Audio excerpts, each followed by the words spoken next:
Good evening. Welcome to Conversations with Tim. Uh, Tonight I have a special guest with me, Ryan Follis. Ryan is the pastor of First Baptist Church Nokomis. Before I get to him, let me just remind you of kind of our format.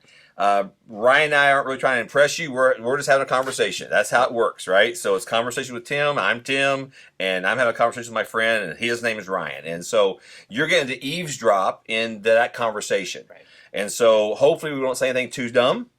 We might, but hopefully not. We have a few talking points, or kind of an idea where we want to talk about. The topic tonight is kingdom first living. However, I have no idea what rabbits we'll chase, what stories we'll tell, what jokes may come up. I just don't even know, right? But we just want to let you eavesdrop on our conversation, and I want to kind of introduce you to some of my friends along the way. So tonight's conversation is kingdom first living, which is a really broad conversation. And we'll just kind of brush into that as we go. Before we do that, so let me kind of talk to Ryan a little bit. And again, I know the answer to these questions, but I'm doing this for your sake, right? Because I know you're eavesdropping at the table behind me. I got you, right? All right, so Ryan, so kind of give me a little bit of your background. Tell me about your family first. Yeah. So my wife and I married 1996. So we've been married almost 25 years. And I'm impressed you can remember that. I know, right? I was like, right out of the gates, yeah. And then it's really challenging because it's usually at Christmas. And so the joke is everybody makes fun of me for not remembering our anniversary. And I'm like, but we do Christmas, and then it's hard to then turn around. And so, having a wedding right at Christmas, not probably the best idea in the world. So yeah, we've been blessed. We got really by extension of family. I always reference we've got a 27-year-old, not by blood, but by spirit. And we have a 25-year-old, and she's now married. And then they have what we call our grandkids now. And my son that is 21 is finishing college, and my daughter who is 19 is a sophomore in college, so we're pretty much broke. So you're old. Yeah, right. How long have you been at First Baptist Nokomis? 16 years. 16 years. Wow, that's a long time. I mean, I'm in here 20, but anytime you get across, 5 or 6 or 7, you're in the, right. Like, that's not very common. Well, and like we've talked about, when you get to a place where you go through some of those battles, and then, do you really want to do that again somewhere else? Because you're going to have it 5, 6 years. You're going to have to face the fact that the church is asking the question, are you here for the long haul, or can, some of these things be enough of a frustration to push you out, or whatever, to walk away otherwise. And yeah, no, we've had that. So so you've been in Nokomis 15 years. What was kind of your path to ministry? Did you start off in ministry, or? Now, I had felt called to ministry pretty young in life, but when I went to college, I had an opportunity my senior year of college. I knew I was going to have to go for a master's degree, but a friend of mine was working at Target at the time, and he said, maybe you try this, maybe it'll transition for you. And it really became just, it was the Kool-Aid. I really enjoyed the fast pace. I was in my young 20s. So retail, they kept offering me opportunities to grow with them. One of the things at the time was to go into the super Targets that were opening up. They didn't have very many of them at the first. And so we moved out to Overland Park, Kansas, and I was, climbing the corporate ladder, so to speak. And then I had some friends with Target in a matter of a few months that just, crushed my spirit. It was, those that I worked with having affairs, just having a lifestyle and a buddy that wanted to go have a drink after work. And I didn't realize I didn't really drink a lot. And he was hammered, fell off the stool probably 20 minutes into it on a Tuesday evening. And I think the reality I didn't realize at the time was like rum and Coke versus just having a Coke, or having a soda or a beer with dinner even. I just didn't realize how much he'd had to drink. And then things came out that things were rough at home, and, there's more to it than just having a drink after work. And so I just, at that moment, went home and talked to my wife and said, I feel like I need to be a bigger part of the solution, other than just working in this environment and being a Christian, I think I'm called to be in that pastor and that ministry position. So, yeah, it just so happens that that time there was 4 seminaries in Kansas City, and we went with the American Baptist churches, and so it goes. Wow. I don't think I ever heard that story. Yeah. So yeah. so Ryan, one of the things pastors are people. They have different personalities. Some like football, some don't like football. Some everyone has a different. Some musicians, some aren't. Who doesn't like football? Well, so but pastor people. So I'm very entrepreneurial. I'm a pastor, but I think a certain way. I'm just kind of wired that way, whatever. And Ryan's one of those too. Ryan, I didn't realize you came out of the business world, but that makes perfect sense. So is that where you kind of developed some of your entrepreneurial kind of a thinking? Yeah.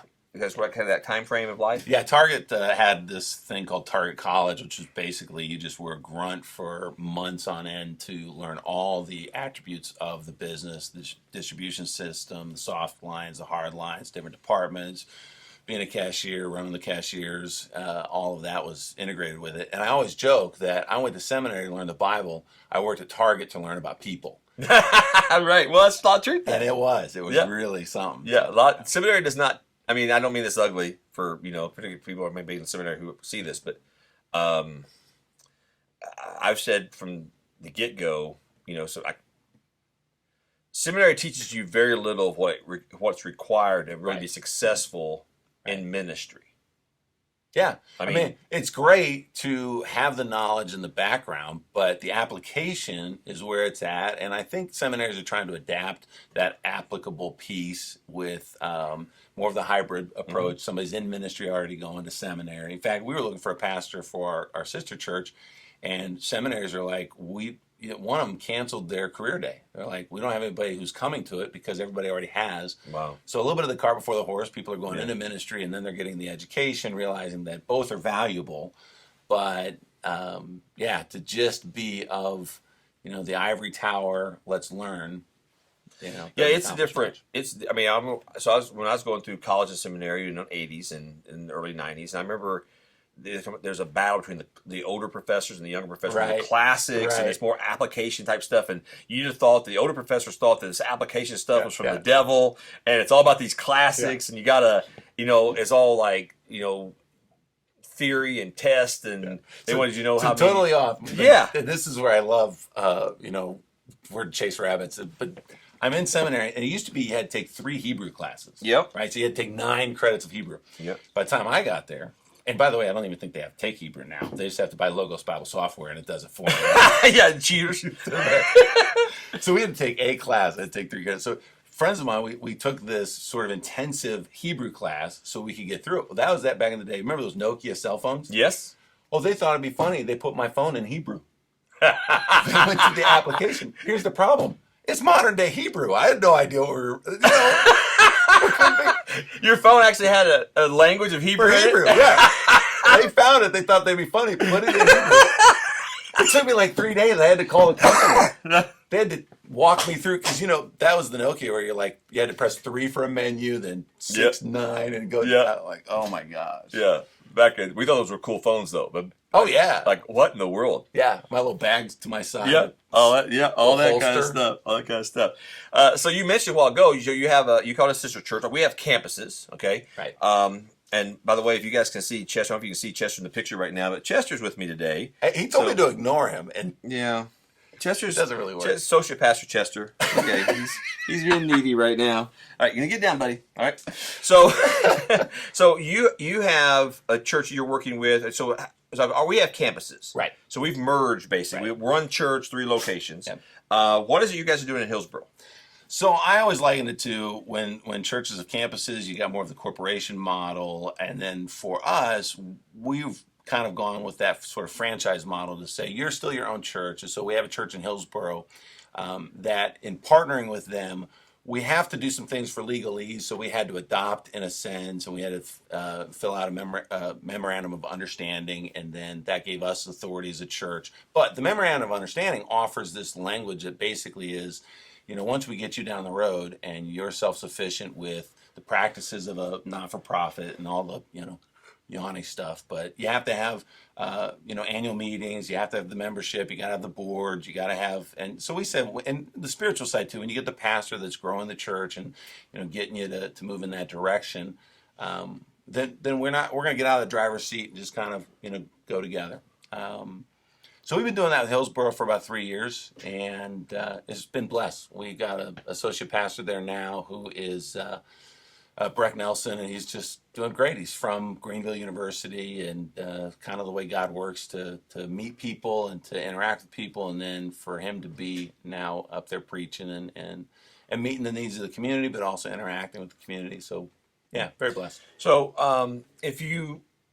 Ryan, his church is in Nokomis. They have a campus, sister church, an affiliated church in Hillsborough. So if you're in that region and you don't want to drive to Nokomis and you're in the Hillsborough area, they'd love to check you out, right? Yeah, More than happy to have them show up. I'll tell you what, my attraction to the church is one of the ladies said, we're just so small, and I said, there is so much love and acceptance walking into that room. Like, you just know, right? Yeah. Like, when you came to this church and I came to Nokomis, I remember when I was, being, I hate to say flirting. I was flirting with other churches, whether I'd go to that church or that church, and all the attributes that went into it. And I'm like, what made Nokomis stand out? And Nokomis would say the same thing, a town of 2,400 in the middle of nowhere.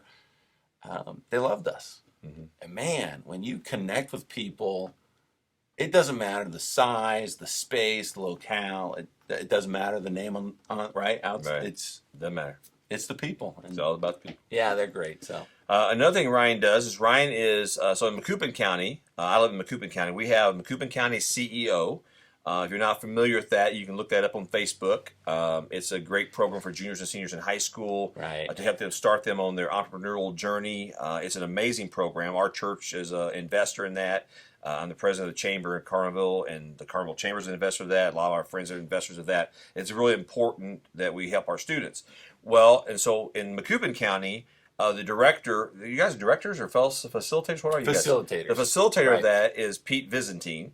Well, in Montgomery County, so that's Litchfield, Hillsborough, and Nokomis, that direction, right? Then Ryan is the facilitator of Macoupin County CEO. So he's a pastor, but then every morning he's doing the Montgomery County CEO thing and teaching kids about business and entrepreneurial relationships, helping them start their own businesses, which has got to be rewarding in itself. Oh my gosh, it's a stop. We don't want to talk about that, because I'm having Pete come on, and the three of us are going to talk. Right. So we're going to talk about CEO here in a few weeks. So we're going to stop that conversation. Let's get into today's topic. Okay. What do you mean when we use the term? Because I use the same term, but what do you mean when you use the term kingdom first living? Okay, so and we've had fun discussing this, and I'm sure we'll just bounce all over the place with it, but. Scott McKnight at Northern Seminary wrote a couple of books, The King Jesus Gospel and Kingdom Conspiracy, and in reading them, it just, how you know something, but you can't put words to it? And I'm reading these books going, yes, everything that he's talking about is what I would hope to be able to say, that I feel like I've stumbled over to tell people about kingdom, what kingdom living is like. And here's this juxtaposition of what I think we're struggling with. So many people in the church think kingdom is later, right? Someday we're going to be in the kingdom of God, instead of this acknowledgement of what Scripture says emphatically, kingdom is now. Right. The kingdom is upon us. You can't read Matthew chapter 6 and then recite the Lord's Prayer and miss the point when it says your kingdom in heaven on earth, right? Like, put it on earth as it is in heaven. And so that's what we're doing. This it happens to be a sermon series we're doing in Nokomis that we're trying to promote to our people, to just say, kingdom is now. What would that look like if we were kingdom first living? So for our folks, this was back to you. I actually did a series called, Kingdom First Living, I don't know, a long time ago. Sure. A long time ago, a long time ago. And I've kind of rekindled that many times over the years. I can't read the word kingdom without having to give my definition for that, which I think is the biblical definition. So it's talking about the kingdom of heaven, kingdom of God, because it is not talking about in heaven. We get to heaven someday. It's not talking about eternity. It's talking about God's kingdom, establishing God's kingdom here. Right. Okay. And so my way I define that I think is easy for me to get the hands around. And I guess my question would be is, would you agree to this? Is that when it says the phrase kingdom is in kingdom of heaven, kingdom of God in the Bible, what it really means is God's way of doing things. Right. Would you buy that Right. definition? Okay. So, like, it says, seek first God, his kingdom, his righteousness. Sure. His kingdom isn't go to heaven. Right. That's a part of the deal. But it's seek first God, a personal relationship with him, his way of doing things. And then all these things will come as well. Yes. As opposed to, we find ourselves in that position where, and we talk about my kingdom versus God's kingdom, things like that. I'm doing everything I can to survive. When, like, I don't know how often, but I won't say weekly, but on a regular basis, my church hears me quote Matthew 6:33. Oh, sure. Seek Seek ye first first the kingdom of God and all these things, and his righteousness, and all these things bad to you as well. I mean, over and over, I hear it because it's this kingdom first living is so central to what it means to follow Christ. Yeah. Because am I building my kingdom or am I building God's kingdom? Yeah. Do I think my kingdom? Do I think God's kingdom? And it's the part that I think is always detached and fusing them back together is to go, seek first the kingdom of God and all these things will be added unto you. And I know we get into prosperity gospel and people think that, you can kind of water it down. But truly, it means that if you put God first, then all these things aren't bad. Like that's right. The kingdom is later and we just have to suffer through earth now. And God it's like, no, God created the earth. He created relationship, created marriage, the enjoyment of sex. Heaven forbid, marriages. Right. Talk about that. And all these things are great as they are now. Right. Of course, heaven's going to get even better. But I think the lifestyle is the key. I think that's the one that is sort of the enigma of the conversation. You go, okay, what does that actually look like? And I mentioned this last Sunday. Everybody can associate with the idea of kingdom because we have so many kingdoms right now. Mm-hmm. Well, we're not into that, monarchy. We don't have kings. And I go, sure you do. Jeff Bezos is the king of Amazon, and we are all citizens of his kingdom. And I laughed last week because I said one of the things kingdoms have is they have a space. So you're on your e-commerce. They have people. We're all Amazon shoppers, right? All part of that. And they have a king. There's somebody in charge. And, of course, they have to have rules. And one of the rules that drives me nuts about Amazon is that if I want to return something, I want to talk to somebody. No. And you can't call anybody. Yeah. And I no sooner said that and somebody texted me Amazon's phone number. Apparently you can't. I didn't know. So that was one. I said, all right, here's another example. If you got a kingdom like your home, most people have their house as their kingdom. Uh-huh. And when you ask, who's in charge, we'll just move something and see who freaks out. Yeah. Because if you take the toss pillows off the couch, yep, and mom puts them back up and gives you the dirty evil eye, right? Mm-hmm. Okay, and I have told parents, I go, well, maybe your kids are the kings and queens already because they rule the house and whatever. Mm-hmm. Parents will say, well, how do we manage our kids? And I go, well, you need kingdom rules, right? You need house rules. You need something that is under that domain that everybody abides by. So I don't think it's hard to recognize because that becomes a very simple lifestyle. How do you live in relationship to your parents, your family, your siblings, one another? Do you eat together? Do you spend time together? Do you fellowship together? Do you disagree? We've got that whole issue right now of the racial conversation. And one of the things that's just true in our human nature is as soon as you're born, you're different than everybody. Mm-hmm.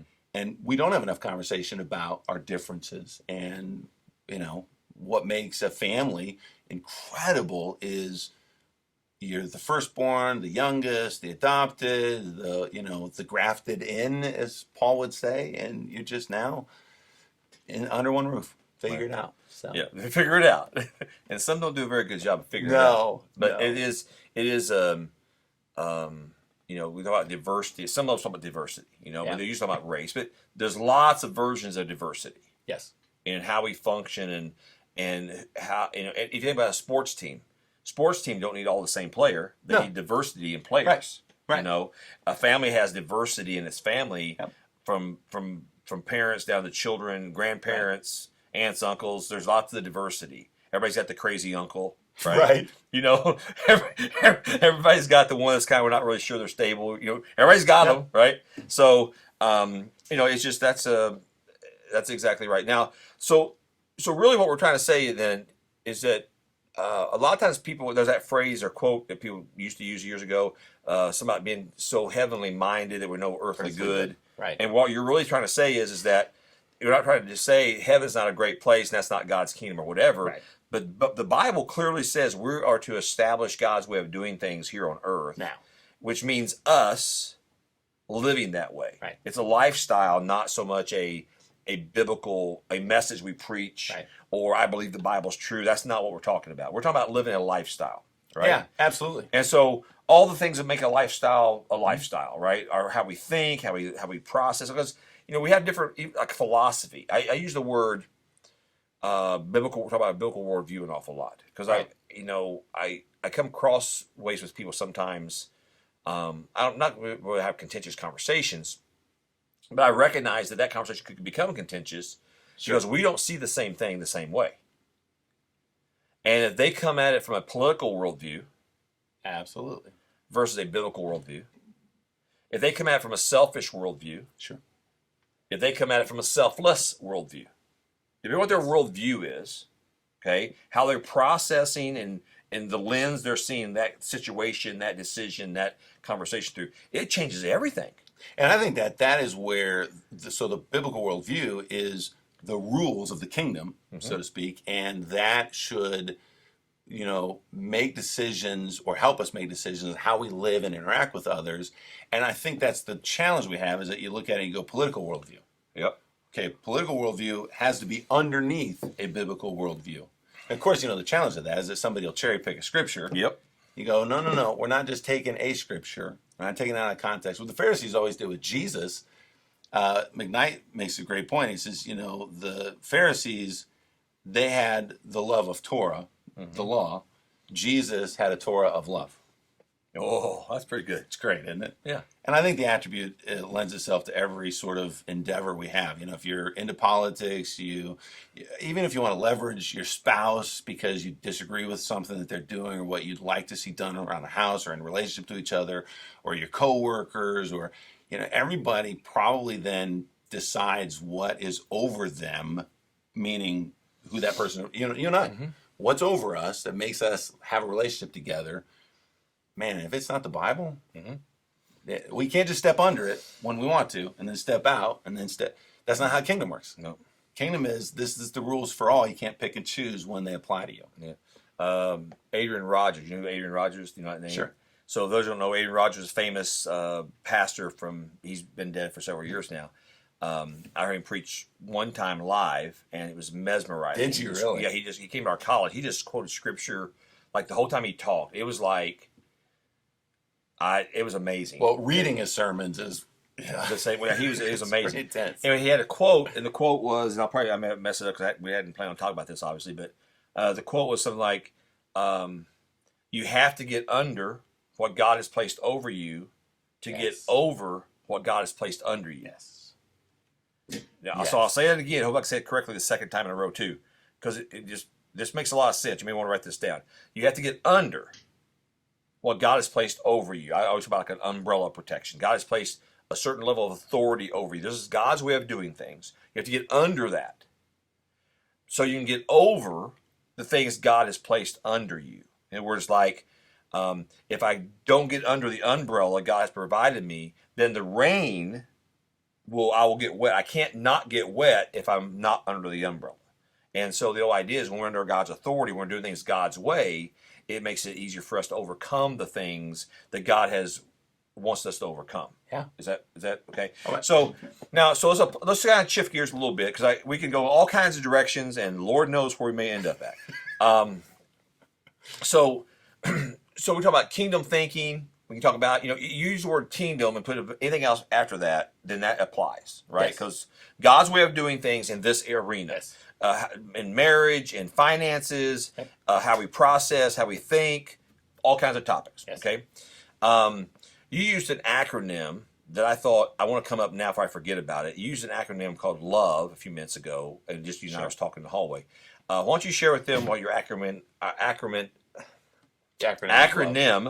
LOVE means? I'm listening to them and how it applies. Okay, so it really is we're connecting the dots, because if you have a biblical worldview, one of the things that you can simply go to is when Jesus says in Matthew 22:34-40, that these are the two commandments to go off of. Love the Lord your God with all your heart, mind, soul, and strength, and love your neighbor as yourself. Okay, so the acronym that I applied with our church, and I encourage everyone to just kind of make note of it, because when you engage people, especially people with whom you disagree, if you have this over you, right, this is what we live by. You can't pick and choose who you love. Jesus says, love your neighbor. And of course they say, who's my neighbor? And he tells the story of the Samaritan, who is the one everybody hates and is ostracized, the people group nobody finds appealing. And that's the hero of the story. So Jesus is really telling us, and again, time and again, love your enemy. You can love your neighbor, you can love your friend, but to love your enemy. Mm-hmm. And that's truly loving somebody. And in our culture today, well, especially what we've seen, people picking sides, incredibly divisive, and usually everybody's firing across the bow of, social media, like, I'm behind my armor, but I'm going to shoot this over and see if I can get it to stick.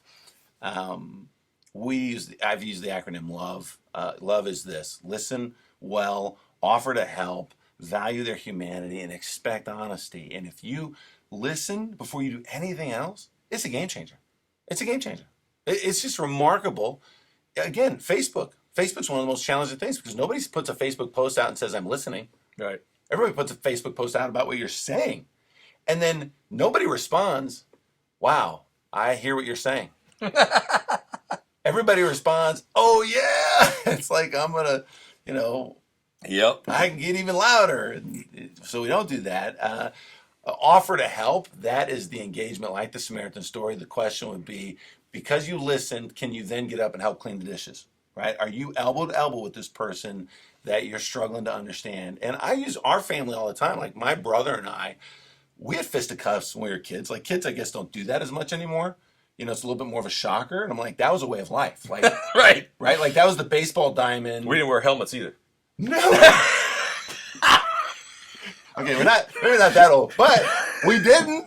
You play tackle football as a kid. You're like, who's the moron that let their kids put 20 people out at the junior high football field, play tackle football? Yeah, full speed. And 3 or 4 of us are leaving crying every time.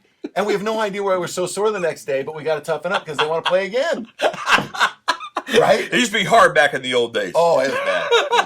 Yeah. I mean, this is a total side, but this is when my son and daughter were fighting, and my daughter was at a place in life that I think 8, 9 years old, and finally my son was, kind of pushing at her, and I said, just take him. You just take him. I was finally tired of it. It was like my dad coming out of me. Like my dad was like, we're going to put boxing gloves on. She's left standing. You guys don't figure this out. And I'm like a head shorter than my brother, right? I'm like, that's not fair. And then my son goes, yeah, back out, let's see what you got. And she didn't even say she was in for it. She's just like, what's going on? What's going on? And he goes, wham, slams her to the ground. She breaks her finger. My wife was not happy with me that day. So. Your dad came out. Yeah, I had a moment. So all that has to say is that in that family connection, we still fight today. We talk politics, and most of it's aligned, but we disagree, and there's challenges there. And I'm always amazed that when I talk to somebody over the phone, that listening is part of that. But when you go to the family dinner, it's amazing, like at Christmas and holidays, when I get to rub elbows with my brother as we're talking and we're cleaning up, or we're hanging out with the kids, and we're just together. And I think that makes it, it's like popping the hood of the car. I have no idea what I'm looking at, but I just want to offer in some capacity to just be with you and let you know that I care. And I think that's what's challenging with COVID. We can't offer to help people as easily. But I do then jump to that value of humanity, is that if you're going to, have a kingdom first lifestyle and truly love others, boy, you got to value their humanity. And this goes back, you and I were talking about it. This is where if you really value people's humanity, you accept them. And I always call it the both and. It's not the either or. And it's so easy to want to just devalue somebody's humanity, as in basically we draw a line, right? We go, you're the devil incarnate and we're the righteous people. You're awful. And this is the thing about politics right now, is like, you can't really talk to anybody who looks at either candidate with humanity in mind. Right. They have to be evil. right? One of them has to be evil and has done great harm to the country, which has done great harm to me, and Yeah. Worst person ever, ever. best person ever, whatever. Yep. And if you vote the wrong way, you are ushering in the enemies, Or the devil's afoot. Not favorites, I'll say favorite, but is, well, you can't be a Christian and vote for that person. How can you be a Christian and vote for that person? Or, it's like it's so easy for us to throw a label when our salvation is not based on who we voted for. No. Last I read the Bible is God's grace, our faith in Him, and not of who we vote for. I mean, the phrase says not of works, but it means not who you vote for. Yeah, but you took the kingdom biblical worldview, you closed up that umbrella, and you put your political worldview up, whether you're Republican or Democrat or whatever it is, and you said this is, and if you're not under this, and this is the value of humanity, you're not human. I think that's my dad had always said growing up, and I think this is something, we say over and over, is name calling. I can tell you about what you're doing as a verb. I don't have to describe it as you as a whole person, right? Mm-hmm. What we always say is, hate the sin, love the sinner. Well, what does that really look like? Well, I can't then value your humanity I'd say this about racism. I think we've exploited that term exponentially where people do racist things. But there's a large group of people in the middle that are getting lost in the fact that they feel like we're defining them as you are on one side of that or the other, when in reality, it's both and.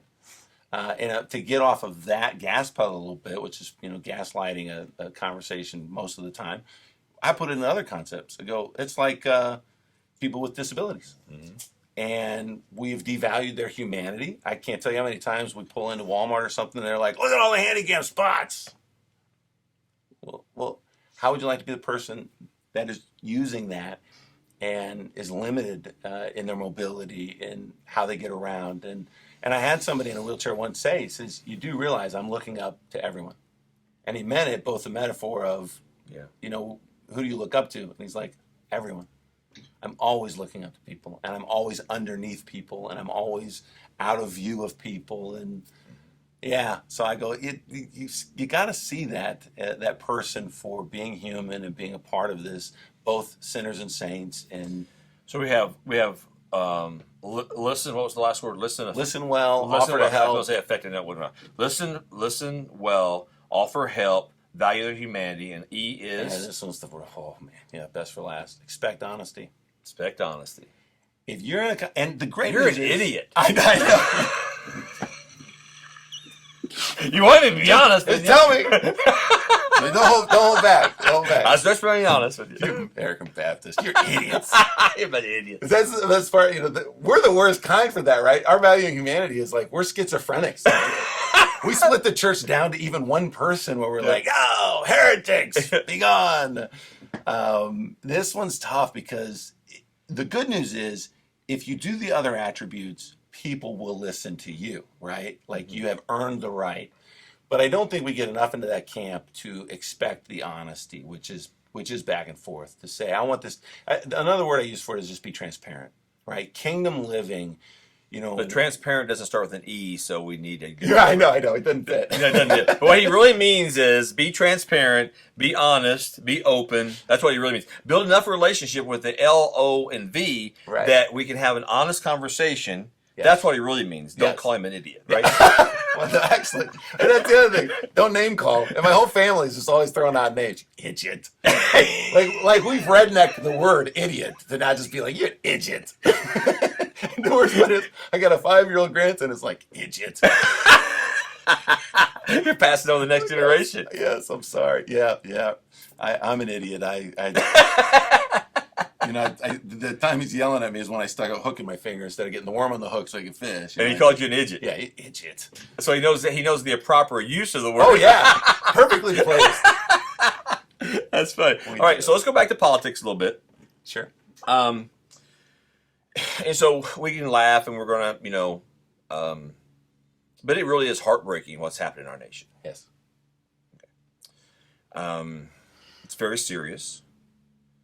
From a biblical worldview, again, there are people who may listen to this who don't agree with what I'm going to say, but from a biblical worldview,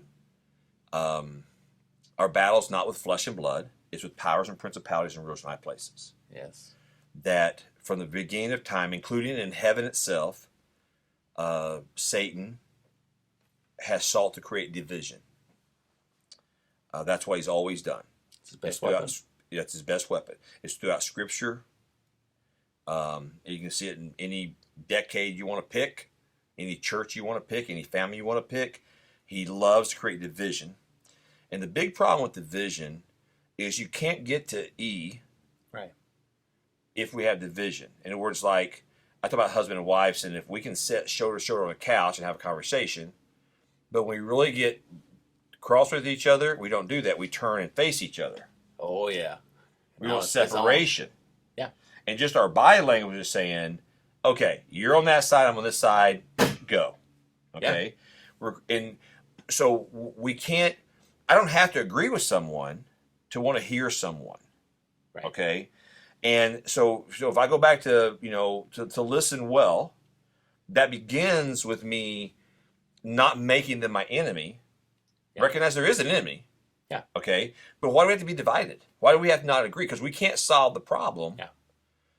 And let's just say that both sides are, and whatever the conversation is, there's some right everywhere. Okay, fine. And yes. But the point is, we can't solve the problem, and so the problem keeps getting worse. So the hatred. I mean, like for instance, could we not agree in the racism conversation? It'd be, can we not agree that racism in all forms are wrong? I think the phrase I've used was this: can we agree that racism in all its forms is wrong? Yes or no? 100% of people should say yes. Right. The next one then goes, can we agree that anyone who says that racism in all its forms is not wrong, they're wrong? We should be able to agree to those two conversations. Sure. Okay? Well, then once you can agree, then we can start trying to find out what the right solutions are. Right. But, there's even stories, I mean, I'm not trying to get too far into that, where you have white kids calling black people racist. Oh, it's because they happen to be Republican. Yeah. Yeah. It's like, what? It's mind-boggling. Or you just get so to get off a big topic like that and just go into our own personal social media world, and you have the person, there's just unkindness. Like, why do you say stuff like that? Why do you? Oh my gosh, yeah. That's just crazy. Yeah. And I think it's grown because we shouldn't have been surprised. I didn't realize racism would be the straw that broke the camel's back, but I sort of smirked with the news in March. We had just finished our CEO event. We had about 400 people in a gathering, and then immediately after they said, you saw the NBA shut down. They saw that this was really going to be a pandemic, and everything got shut down, schools, right? So we sort of followed suit, and in light of that, our church shut down, CEO, the class, we went Zoom. They talked about masks, and then early on, it was masks don't really help, but what do you do? Because you saw the worst things, like people were full gown to engage anybody with COVID. So you go, at least the masks, all right, maybe you should start there. And as soon as they did, I'm like, oh, it's on. And I watched the news and I go, it's on. Like, they put masks on. The looting it's going to happen. I thought that was where it was going to go. But I think what really has happened in our culture by that created more separation, right? I wear this, I have some anonymity so I can say whatever I want. You're not going to acknowledge me as a person that you see down the road as a neighbor or otherwise. And I think it's exponentially brought up all of this division just from the standpoint that we really can't embrace, both literally or metaphorically, embrace others. It just is a challenge to that end. And so I think, when we talk about, loving others and having some honest conversations, even like about racial disparities, can you do that? And this is the big one. Can you do that with finding that common ground, right? Where can I agree with you on? What makes us share our humanity together? And if it's not going to be as naturally as it once was, we have to do more work to do it. But you do. You got a lot of these, and I always laugh. I tell my kids, I'm like, you got a lot of your college friends who have all the right answers from 40,000 feet. Yeah. It must be nice. And I ask the question, how many of them are solving the problem? Well, what's the solution? You go, we're all talking about deconstruction. Nobody's talking reconstruction. What would a right response be to restore some of those relationships? And I'd mentioned to you, and you've made a few calls, but I've actually asked some of our African American pastors, can we get into that conversation? I think there's a little bit of a shell shock that we're out in the middle of nowhere, right? Right. So what stock do we have in this? Right. But I really, because in my mind, I envision bridge building to being that of loving their congregation loving our congregation, where we, especially in urban communities, totally different. Can we go to urban America with our church and volunteer and enter into worship? Shoot, I took my kids to worship. A Sunday I was off. We went to St. Louis. Oh my goodness. It's a black church. We were the only 3 white people right there. 2.5 hours into it, the pastor gets up and she says, now let's get into the word. And out of his mouth, he goes, you got to be kidding me. Different culture. Oh my gosh. Everybody looked at him like, Yeah. okay, you're in our house. Yeah. By the end of it, we had wonderful fellowship. People had stood around and talked to us. They welcomed us like we were first-time visitors. All that stuff churches are supposed to do. And then it dawned on me, I go, so let's bring this full circle. Kingdom First Living is the church. Okay. Oh my gosh, when somebody says we got to fix the problem, if I had a simple solution, I'd say go to church. Yeah. And I honestly would be real bold to say, tithe, give your time and your talents, and be the church. Because if you do and the church is better, I don't mean tithe so that the church has more in the coffers. I mean tithe, because as I talk about with our church, I'm like, we're a hub. We're not holding that money. That ain't money we're holding till the kingdom. Nope, we don't That's hold money it. we want to turn around and go, what's an after schools program? How do we help the schools? How do we help with childcare? How do we help with our aging? Can we have a meal every week that is an evening meal that we can, even if we had to take it to the old folks where they're at home and they're shut-ins, and we have Meals on Wheels. And I go, yeah, but are you really rubbing elbows? Could you imagine a ministry that actually took the meal to sit down with the person? Like, I'm not just giving you one. I brought 2.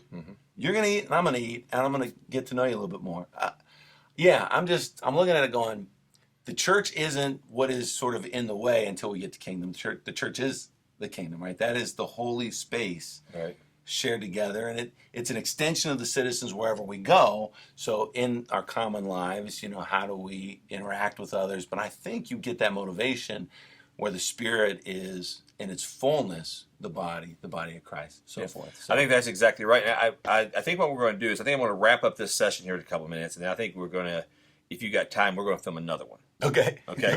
And see, you don't know where we're going to go. We're like preachers, man. We're point 2, and hey, we'll preach just next week. Hey, and there's no clock in the back. And there's no clock in the back. There's nobody to give offerings either. We don't take up an offering. Get 2 priests together. We got to take up an offering. Where's your dog? Where's my dog? So here's the point I want to wrap up with this, is that when we talk about Kingdom First Living, this should apply to every area of our life. Yes. And it's not just, okay, I want to be ugly toward that person. I want to say something unkind. I want to let my frustration come out. But is all God's way of doing things? I mean, he mentioned some things like tithing. He's talking, well, those are Kingdom First Living mindsets. Yes. Do I trust God, or is my faith in a party? Just because I want to say it doesn't mean I should say it.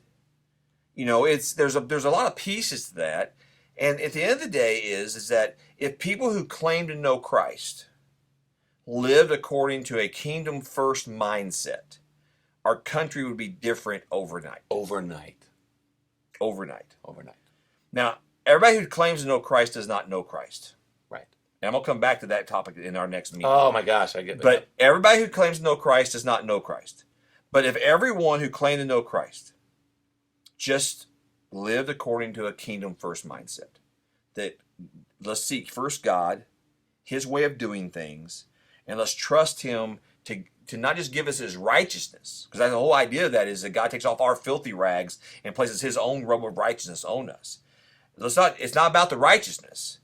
It's about us just being ambassadors and good reflections of Him and His way of doing things where we live. And the whole idea behind and all these things be added to you as well is stop worrying. Worry, fear, anxiety, that kind of stuff, that's not Kingdom First mindset. That's not Kingdom First living. No.